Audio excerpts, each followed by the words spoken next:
This is Talgrim, and you are watching Warrior Volume 6. This is a video of me at level 35 in the Whitefall Steppes Warfront. I'm grouped up here with a real-life friend of mine named Gardaroon. He's a 31 Paragon champion. So this initial clip opens, and both flag carriers are passing each other in the middle of the map. So I'm trying to buy some time for our flag carrier to get through. I did make a mistake here. So originally I'm on a cleric and I switch off targets, and I hit Riftstorm here. So you can see I'm doing a lot of AoE damage to pressure players. I really should have stayed on that cleric, as it turns out, because he was healing well and keeping people up. So we are outnumbered here. Our flag carrier is just about to get into the clear, which is good. I'm getting hammered here by several players, so I use Touch of Life, which is the full heal right there, to go from about 200 hit points back up to over 4k. And it's worth saying that I am an armor smith and a rune crafter, so I have some crafted gear on, and I make use of runes on whichever slots I can stack them on, and I am stacking as much endurance as I can. The main reason for this is, as I've talked about in other videos, Riftblade damage does not really scale meaningfully with gear or with weapon. So, given that, I go ahead and stack endurance for the extra HP, and that benefits me because as a paladin, I get buffs that increase the amount of hit points, passive buffs. And in addition to that, when I use Touch of Life, it'll heal me for my max HP. So the bigger the pool, the bigger the self-heal is, and you'll see later why this is so important. Just as in that previous clip, I dropped all the way down to 200 health and then re-healed to full, and that extra health bridged me long enough to be able to survive. So we're trying to get back our flag here, and there are about 8 enemies defending the base, so I'm trying to pick off a healer here. Gardaroon and I are both burning down the same target. I get punted back. I used Silence, Wind Spear, and we're continuing to apply pressure. I've got heavy dots running, and then I drop that character right there with a paladin ability called Sweeping Strikes, and it is an AoE, but it hits your main target for 2 swings, so I dealt over 440 damage over 2 swings, and we dropped that healer. And then I pop Riftstorm, so you can see I'm applying pressure on as many characters as possible. Opponents right here, I make a bad decision. I switch over to a paladin target. I didn't know it was a paladin, but she full healed, so it tells me what spec she is. I go ahead and use Rift Walk to port back over to the flag carrier, and we're trying to clear some of these opponent players because there's no way we're going to return our flag with this many opposing players up. So I go ahead and get on this caster here who's free casting up on the wall, and in a minute, probably because I'm pressuring her, she drops down. That's the biggest mistake she could make, because once I have her in melee range, I can start hammering her, and I managed to get the kill there, and then I get back on the flag carrier. My macros are listed on my guide. People keep asking, so go to talgrim.com. I've got a baseline guide written so far, mostly just to post my macros. So right here you can see me and this other paladin are both trying to click on the flag, but I managed to get to it first, and we return the flag. So at this point, we're hoping for our flag carrier to go ahead and cap it, but the opposing side picks up the flag, and this is both in our base, not where we're fighting. We're right now in the Guardian base. And you'll notice, I make heavy use of CC, so whenever possible, I'll come over and I will root targets. I'll snare them with freeze armor right there, and I go ahead and apply silence to this cleric healer. I'm snared, but I go ahead and apply freeze armor for the snare on this cleric. And then watch how I stay at this cleric. I've got this zoomed in so you guys can see this.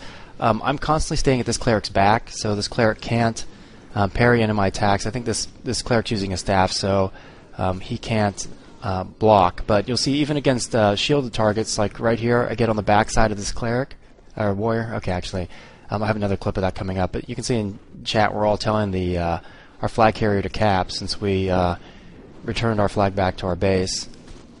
Go ahead and get behind this target, and it's really important. So right there we get the first cap, so we're up 1-0. It's always important as much as possible to strafe behind your opponents so they can't block and parry. It reduces their avoidance, it breaks their line of sight, they can't attack you.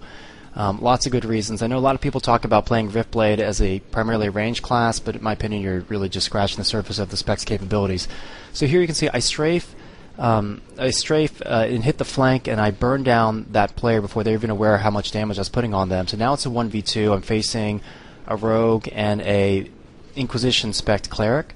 So I go ahead and burn down that rogue, and I get on the cleric, and I use Rift Walk to close a gap and break line of sight to interrupt that spell cast.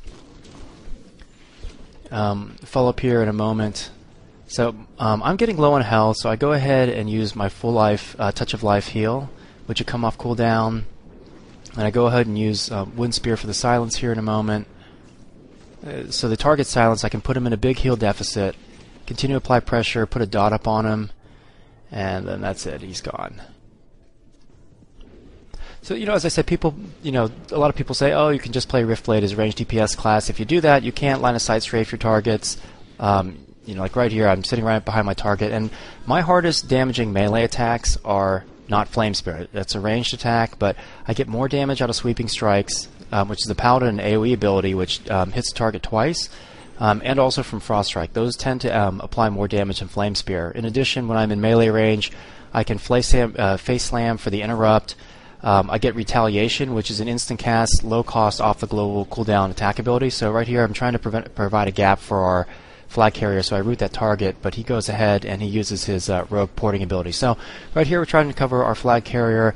I go ahead and leave those other melee targets to our allied players, because those targets are going to get plenty of attention, plenty of CC. But what I see off to the side here is this rogue free casting, and a lot of times those are the most dangerous players, the ones who can sit there and free cast and apply pressure without having to worry about getting any CC or taking any defensive action. So what you can see, once I apply pressure to him, go ahead and burn him down, and then this warrior with the shield right now, I just go ahead and strafe kite right behind her and hit her so she can't block me. So I'm constantly making use of positioning. It's really the biggest differentiator, in my opinion, between players, is how well they can do this. So I come behind here, interrupt this healer with a Wind Spear. One thing to know about our Wind Spear, our Silence, and our Light's Hammer, if you're a Paladin ability, which is a stun, they both have a travel time. So if your opponent is about to get the cast off, they may finish it before you get to them. So I go ahead and finish off the player. I got a crit for 471 from Rift Strike. And at this point, our flag is about to cross the middle of the field. Sorry, our flag carrier. Their flag carrier just passed me into our base. So I'm being really careful here. I don't want to die. I want to make sure there's only 2 minutes remaining, and the score is tied 1-1. So I make a decision. I think our flag carrier is up far enough ahead, so I'm going to go ahead and try to apply some pressure and get our flag back.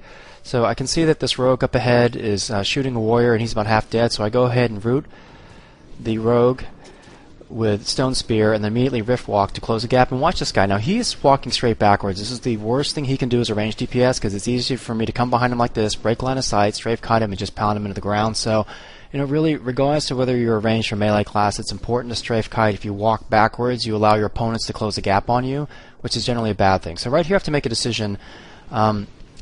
We had a couple people who just burned down their flag carrier, and I was pretty convinced we were going to get him back. Get our flag back, which they do. So I go ahead and ride out, catch up to our flag carrier, and then play rear guard. So there's about a minute left in this fight, and I know as long as I can stop, slow down, snare, harass any characters coming by, they won't be able to get to our flag carrier. If they can get to our flag carrier, they can basically slow him down, crowd control him, and possibly prevent us from winning the match. So right here, I come over and I stun this rogue. Now look at this rogue was at full health when I engaged her, and I was at very, very low health. And right there, my friend Garderoon, he got a heady cap. That was really for the win. So it's under 20 seconds, and we pull out the win in this match. So I die here, but I was playing a rear guard, just to delay them from getting across and catching up to our flag. I was looking for a good match to record, and this happened to be a very close match. We just won the last 20 seconds. I led the battleground with 28 killing blows and tops and damage for over 106,000. So, as I've said before, this is a very